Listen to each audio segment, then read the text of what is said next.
नमस्कार। आज हम एक कुंडली का विश्लेषण करेंगे। ये कुंडली मेरे पास कल ही आई थी कुंडली विश्लेषण के लिए। ये एक ऐसे व्यक्ति की कुंडली है जो नेपाल के हैं और जापान में ये नौकरी करते हैं। इनके माता पिता दोनों ही नहीं हैं। दो भाई थे, उनमें से एक भाई की मृत्यु पिछले 2 वर्ष में हो गई और एक बड़ी बहन थी जिन्होंने अभी 15 दिन पहले आत्महत्या कर ली। तो हम इनकी कुंडली का विश्लेषण करते हैं और ये कुंडली का विश्लेषण 2 भाग में होगा। पहले तो आज हम इस कुंडली में जो ग्रह जहाँ पर स्थित हैं उनका फल क्या होगा वो देखेंगे और फिर अगले भाग में हम ये देखेंगे कि इनकी सिस्टर ने, बड़ी बहन ने आत्महत्या क्यों की या इनकी भाई की मृत्यु कैसे हुई, क्यों हुई, और इनके करियर पर भी प्रकाश डालेंगे। तो चलिए हम शुरू करते हैं।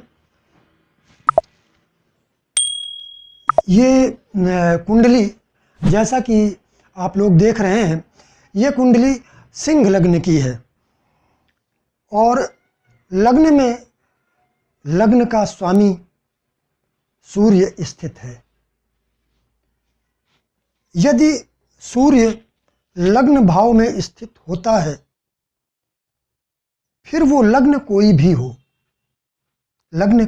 हो, यदि सूर्य लग्न में स्थित होता है तो सूर्य अपने कारकत्व के गुण तो जरूर प्रदान करता है। तो सूर्य के कारकत्व क्या हैं?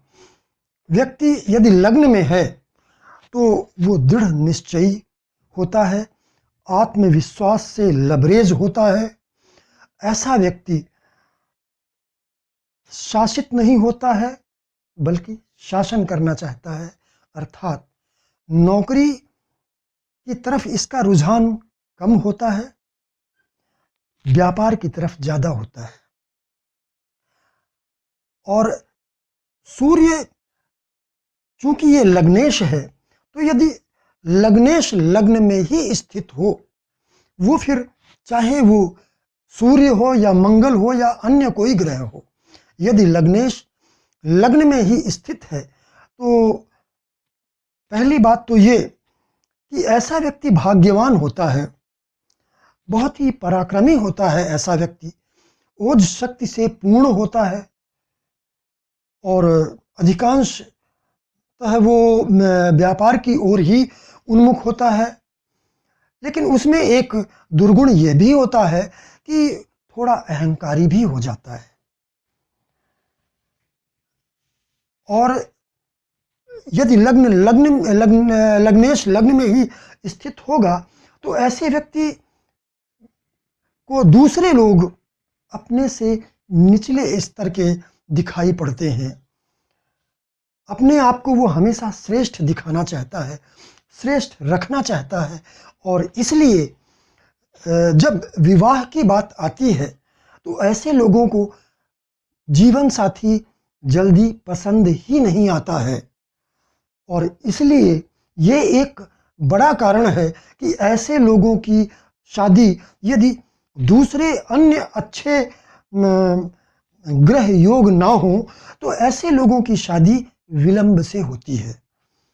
तो ये जो सज्जन हैं, इनकी अब तक शादी नहीं हुई है, इनकी उम्र ज़्यादा हो गई है, लगभग ये 35-36 की उम्र है इनकी, और इनका अभी कोई इरादा भी नहीं है। तो लग्नेश यदि लग्न में स्थित होता है तो एक थोड़ी कमी ये आ जाती है। हालांकि अब तक इनके विवाह न करने के इसमें एक अन्य कारण भी उपस्थित है। सप्तम स्थान में पंचमेश अष्टमेश गुरु का स्थित होना और दूसरा उसका वक्री हो जाना, ये 2 ऐसे कारण हैं कि अब तक इनका विवाह नहीं हो सका है। तो यदि लग्न ये यहाँ मैंने अभी लग्न और लग्नेश की बात की। अब द्वितीय भाव हम देखते हैं। द्वितीय भाव में शुक्र उपस्थित है। शुक्र, जैसा कि आप जानते हैं कि एक बहुत ही सुंदर ग्रह है। तो यदि सुंदर ग्रह और ये चेहरे का भाव है, चेहरे के भाव में एक सुंदर ग्रह स्थित होगा तो व्यक्ति का चेहरा सुंदर ही होगा। तो शुक्र यहाँ व्यक्ति को सुंदर बनाता है। उसकी जो दंत पंक्तियां हैं वो मोतियों के समान होती हैं, यानी दांत अच्छे एक ही साइज के होते हैं। और चेहरा भी सुंदर, आंखें भी सुंदर, क्योंकि शुक्र आंखों का भी कारक है। आप यहाँ पर धोखा ना खाएं, सूर्य और चंद्र दृष्टि के कारक हैं, शुक्र आंख का कारक है। शुक्र को आंख का कारक इसलिए माना गया है कि शुक्र चेहरे का कारक है। काल पुरुष की कुंडली में द्वितीय भाव में शुक्र की वृषभ राशि पड़ती है, तो इसलिए शुक्र को आंख का कारक माना गया है। दृष्टि के कारक सूर्य और चंद्र हैं। तो इस ऐसे व्यक्ति के नयन भी सुंदर होते हैं। लेकिन यहाँ पर यह शुक्र केतु के द्वारा पीड़ित है। केतु एक पापी ग्रह है। पापी ग्रह के द्वारा द्वितीय भाव और शुक्र पीड़ित हैं। तो क्या होगा? दांतों में तकलीफ हो सकती है, जैसे पायरिया का रोग हो सकता है। इसके अलावा ये केतु यहाँ पर ये कुटुंब स्थान है, तो केतु कुटुंब में कलहकारी होता है। अब ये शुक्र तृतीयेश है। तृतीयेश शुक्र द्वितीय स्थान में स्थित है, तो इसका अर्थ क्या है?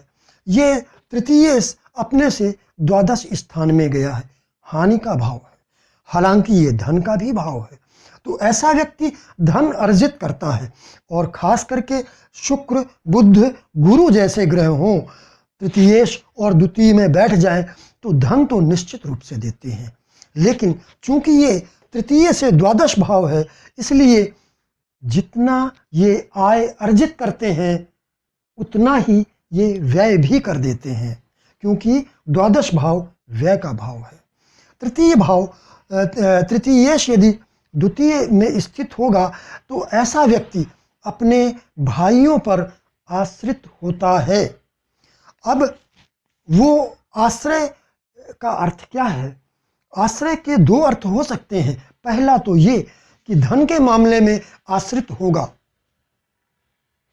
और दूसरा अर्थ ये है कि धन का मामला वहाँ पर नहीं होता है, किसी अन्य मामले में वो आश्रित हो सकता है। तो यहाँ धन का मामला नहीं है, वो इसलिए कि ये शुक्र दशमेश है। दशमेश शुक्र धन भाव में गया है। ये कर्माधिपति है। कर्माधिपति यदि धन भाव में जाता है तो अपने कर्मों से धन अर्जित करता है, तो यहाँ पर धन का मामला नहीं है। तो फिर मामला क्या है?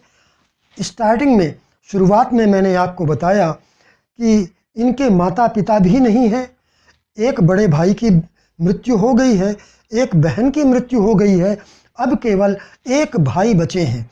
तो सीधी सी बात है कि दोनों भाई एक दूसरे पर आश्रित तो होंगे ही। तो यहाँ पर आश्रित होने का ये अर्थ है। अब तृतीय यदि द्वितीय स्थान में गया है, तृतीय भाव पराक्रम का भाव होता है, तो ये पराक्रमेश शुक्र यदि अपने से द्वादश में चला गया है तो फिर ऐसा व्यक्ति पराक्रमी नहीं होता है। और वह भी तब जबकि शुक्र जैसा सौम्य ग्रह हो। यदि क्रूर हो तो तब भी वो कुछ न कुछ पराक्रमी तो होगा, लेकिन ये सौम्य ग्रह है और द्वादश में गया है, और फिर ये पीड़ित भी है, इसलिए ऐसे व्यक्ति पराक्रमी तो नहीं हो पाते हैं।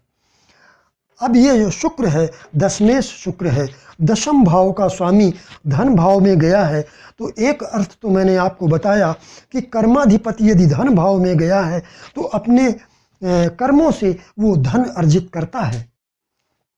लेकिन एक और भी अर्थ है, दशमेश द्वितीय भाव में यानी अपने भाव से पंचम भाव में गया है। ज्योतिष इतना सरल सब्जेक्ट नहीं है जो कुछ लोग ग्रुप में या यूट्यूब में कमेंट में लिखते हैं कि मेरा ये ग्रह यहाँ पर स्थित है तो गुरुजी इसके क्या फल होंगे। वो बताना संभव नहीं है जब तक कुंडली का पूर्णतः विश्लेषण ना किया जाए। वो बताना एक तुक्केबाजी हो सकती है, आपको संतुष्ट करने के लिए उत्तर दिया जा सकता है लेकिन वो सत्य के करीब नहीं होगा। तो अब यहाँ पर इसका एक और अर्थ देखिए। दशमेश अपने भाव से पंचम में गया है, यानी पंचम भाव आ रहा है तो पंचम दशम का संबंध और धन भाव, पंचम भाव धन भाव और दशम भाव का संबंध यहाँ पर बन गया। पंचम भाव पूर्व जन्म के संचित कर्मों का भाव है, इस जन्म के पूर्व में किए गए कर्मों का भाव है पंचम भाव। तो इसका अर्थ क्या है कि पूर्व में किए गए कर्मों का संबंध कर्माधिपति से बन रहा है और ये कर्माधिपति चूंकि धन भाव में गया है इसलिए पूर्व में किए गए या पूर्व जन्म में किए गए कर्मों का फल उसे ये कर्माधिपति इस जन्म में प्रदान करेगा। और चूंकि ये भाव धन भाव है तो उन कर्मों का फल धन के रूप में प्रदान करेगा। इसका ये अर्थ है। अब चतुर्थ भाव को हम देखते हैं। चतुर्थ भाव में शनि स्थित है। शनि कारक गुण क्या है? पापी ग्रह है, क्रूर ग्रह है। अब यदि ये पापी ग्रह और क्रूर ग्रह यदि चतुर्थ स्थान में स्थित होगा, चतुर्थ को पीड़ित करेगा, तो पहली बात आपका मन पीड़ित होगा। दूसरी बात, माता से आपके संबंध अच्छे नहीं होंगे या मातृ सुख का अभाव होगा। यहाँ पर जो शनि है वो शत्रु राशि में भी है। ये शनि के अपने गुण हैं, लेकिन ये शनि षष्ठेश है। षष्ठेश यदि चतुर्थ में जाएगा तो क्या होगा? षष्ठेश यदि चतुर्थ में जाता है, पहले मैं षष्ठेश ये मामा का भाव है। अब ये भाव षष्ठेश यदि चतुर्थ भाव में जाएगा तो ऐसे व्यक्ति के संबंध मामा लोगों से तो अच्छे होते हैं, लेकिन षष्ठेश का चतुर्थ भाव में जाना दूसरे मामले में अशुभ होता है। कैसे? ये कर्ज का भाव है। षष्ठ भाव अभाव का भाव है, कर्ज का भाव है, शत्रुता का भाव है। तो शत्रुता किससे? ये जनता का भाव है।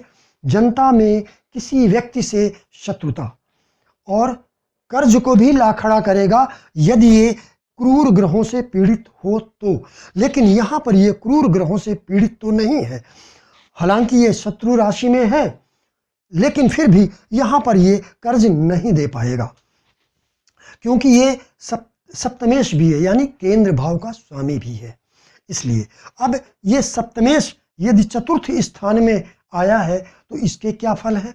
चतुर्थ स्थान घर का सुख, या घर कह लीजिए कि इसे घर कहा जाता है। सप्तम स्थान विदेश का स्थान होता है। शायद आप में से बहुत सारे लोगों ने केवल द्वादश भाव को ही विदेश स्थान माना होगा या जानते होंगे, लेकिन सप्तम स्थान भी विदेश स्थान ही होता है। तो यदि सप्तमेश दशम में जाएगा तो विदेश स्थान का स्वामी घर में, इसका मतलब ये है कि ये विदेश वास करेगा। वास यानी रहना, रहने का स्थान ये चतुर्थ है और विदेश ये है, तो ये विदेश वास करेगा, इसका ये अर्थ है।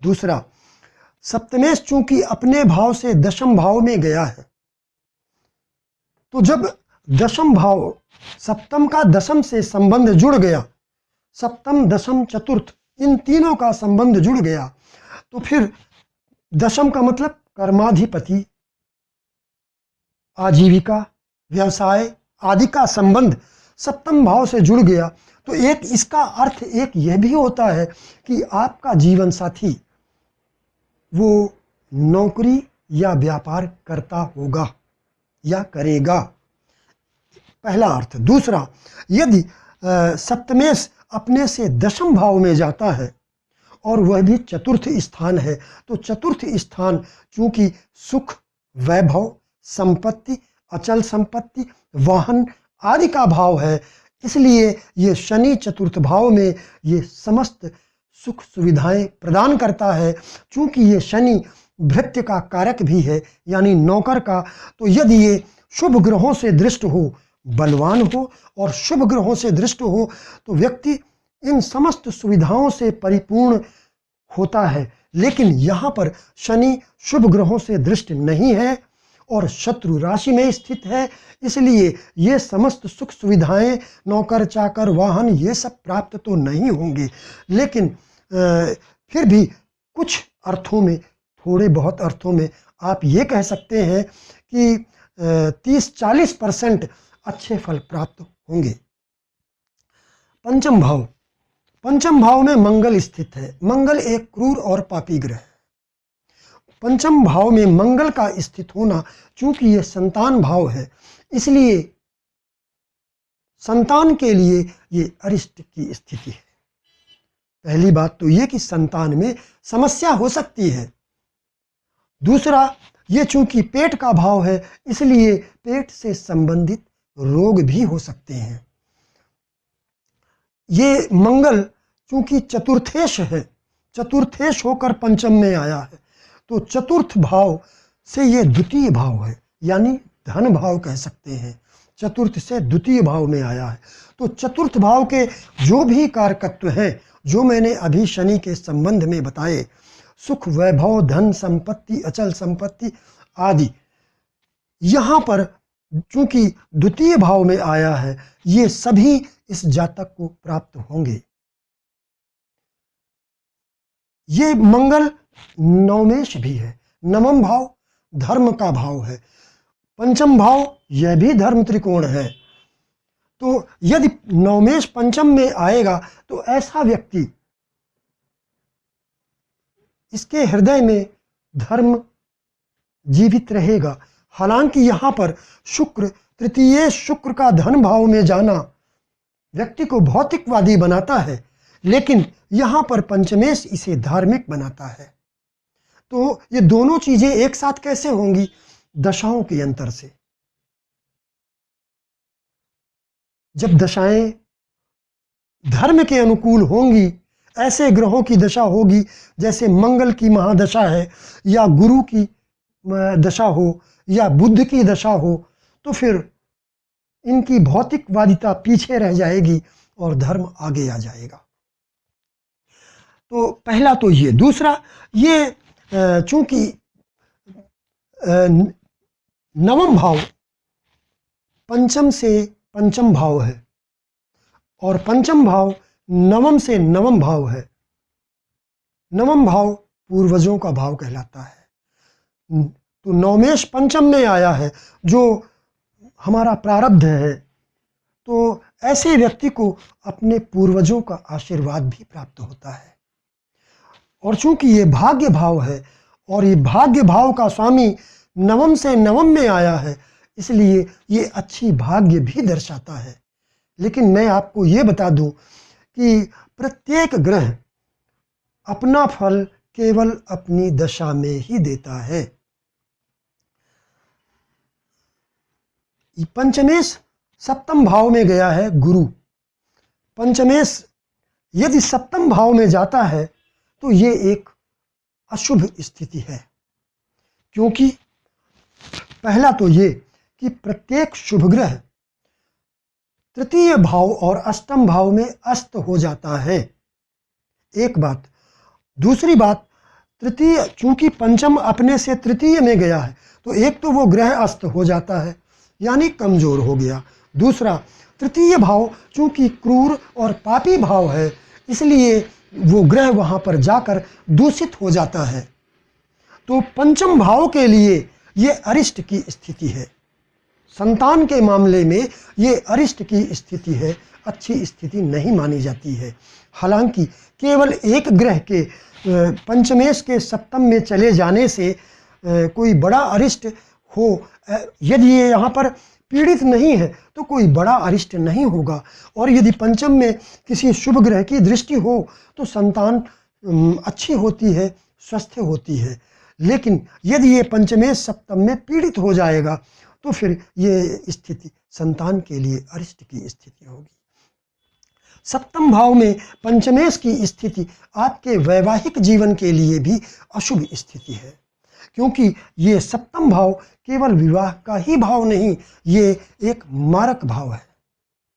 इसलिए पंचमेश की स्थिति सप्तम स्थान में आपके वैवाहिक जीवन में अलगाव का कारण बन सकती है या लड़ाई झगड़े का कारण बन सकती है।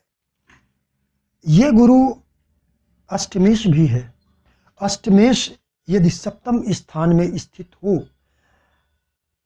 तो अष्टमेश का सप्तम स्थान में स्थित होने का अर्थ है कि वैवाहिक जीवन में दुख, कष्ट, कलह, अलगाव ये चीज़ें हो सकती हैं। यदि वो पीड़ित है तो फिर ऐसी चीज़ें ज़्यादा होंगी, और यदि वो पीड़ित नहीं है तो फिर, और यदि वो सौम्य ग्रह है तो फिर बस छोटी मोटी जैसे लड़ाई झगड़ा होना या विचारों में मतभेद, बस यही होगा। लेकिन अब यहाँ पर अष्टमेश गुरु जो एक सौम्य और शुभ ग्रह तो है, लेकिन ये वक्री हो गया है सप्तम स्थान में, इसलिए इसका वक्री होना भी यहाँ अच्छा नहीं है। हालांकि यहाँ पर अलगाव के कोई चिन्ह नहीं है। लग्नेश सूर्य की दृष्टि है, लेकिन चूंकि सूर्य लग्नेश हो गया है और क्रूर ग्रह कोई भी यदि केंद्र का स्वामी होता है तो वो उसकी जो अशुभता है, क्रूरता है, वो समाप्त हो जाती है। तो एक तो ये केंद्र का स्वामी होने से सूर्य सौम्य हो गया है, दूसरी बात अपनी ही राशि में स्थित होने की वजह से वो प्रसन्न भी है, तो सूर्य का यहाँ ज़्यादा दुष्प्रभाव नहीं होगा। हाँ, इतना जरूर होगा कि छोटे मोटे लड़ाई झगड़े होते रहेंगे। तो अष्टमेश यदि कोई भी सप्तम स्थान में स्थित होता है तो वह वैवाहिक जीवन के लिए अच्छी बात नहीं है। खास करके यदि स्त्रियों की कुंडली में यदि अष्टमेश सप्तम स्थान में स्थित हो और यदि वो पीड़ित भी हो जाए, नीच, अस्त, दुर्बल हो जाए, तो वो पति की मृत्यु दर्शाता है। लेकिन पति की कुंडली में ऐसा नहीं है। पति की कुंडली में अष्टमेश एक अशुभ भाव है, अष्टम भाव अशुभ भाव है, सप्तम भाव भी एक अशुभ केंद्र भाव कह सकते हैं। यानी अर्थात ये कि जो सप्तम भाव है, चार केंद्रों में सबसे कम शुभता वाला केंद्र सप्तम भाव है। ये निर्दोष नहीं माना जाता है। कारण ये है कि ये सप्तम भाव मारक भाव भी है। तो सबसे कम शुभ भाव केंद्रों में सप्तम भाव कहलाता है। तो एक अशुभ भाव का स्वामी दूसरे अशुभ केंद्र में अगर जाता है, ये मैं पुरुषों की कुंडली के लिए बता रहा हूँ, तो उसकी अशुभता कम हो जाती है। तो फिर ऐसा अष्टमेश सप्तम स्थान में स्थित होकर वो धन, यश आदि का प्रदाता बन जाता है, क्योंकि ये सप्तम स्थान सामाजिक छवि का स्थान भी है। जो अष्टम स्थान है ये गुप्त धन का स्थान भी है, लेकिन उसे पीड़ित नहीं होना चाहिए। अब हम चलते हैं, मैंने नवमेश का आपको बता दिया है मंगल के बारे में जो पंचम स्थान में स्थित है। इसके बाद शुक्र का भी मैंने आपको बताया है जो धन भाव में स्थित है। अब हम एकादश भाव और एकादशेश को लेते हैं। एकादशेश बुध है जो द्वादश स्थान में स्थित है। ये बुध धनेश भी है, धन भाव का स्वामी है। यदि धन भाव का स्वामी द्वादश स्थान में जाता है तो इसके क्या प्रतिफल होंगे? पहला तो ये कि चूंकि धन भाव से ये एकादश में गया है, अगर हम यहाँ से गिने 1 2 3 4 5 तो ये एकादश अपने स्थान से एकादश में गया है। एकादश यानी धन की वृद्धि, एकादश वृद्धि स्थान होता है और ये धन स्थान है। तो जब ये एकादश में जाएगा तो वो धन की वृद्धि दर्शाता है, बशर्ते कि वो ग्रह अस्त नीच दुर्बल पीड़ित ना हो। यदि वो दुर्बल है या पीड़ित है किसी भी तरह से, तब फिर ये अर्थ बदल जाएंगे। फिर ये हम ऐसा नहीं कहेंगे कि वो धन की वृद्धि करेगा, फिर हम ये कहेंगे कि वो धन का व्यय करेगा, क्योंकि ये भाव द्वादश भाव व्यय का भाव कहलाता है। तो यदि वहाँ पर स्थित धनेश में किसी भी तरह की दुर्बलता है या पीड़ित है तो फिर वो धन की वृद्धि नहीं, धन का व्यय करेगा। क्योंकि ये अब ये एकादशेश भी है। एकादशेश ये वृद्धि का स्थान है और ये व्यय का स्थान है द्वादश भाव। यानी द्वादश भाव व्यय का और एकादशेश वृद्धि का है, तो ये क्या करेगा? व्यय की वृद्धि करेगा। एकादशेश का द्वादश में जाना धन के व्यय की वृद्धि दर्शाता है, यानी धन व्यय होगा, पहला। दूसरा ये कि धनेश या एकादशेश बुध द्वादश स्थान में है। यदि ये बुध ना हो, कोई अन्य ग्रह हो, गुरु और बुध को छोड़कर अन्य कोई ग्रह हो जो धन भाव का स्वामी है, और वो यदि द्वादश भाव में जाता है और यदि षष्ठेश और राहु से युत हो जाता है, तो ऐसे व्यक्ति को बिना किसी गलती के, बिना किसी गुनाह के कारावास हो सकता है। द्वितीयेश द्वादश भाव में यदि षष्ठेश और राहु से युत होगा तो ऐसे व्यक्ति को बिना किसी गलती के कारावास की सजा हो सकती है।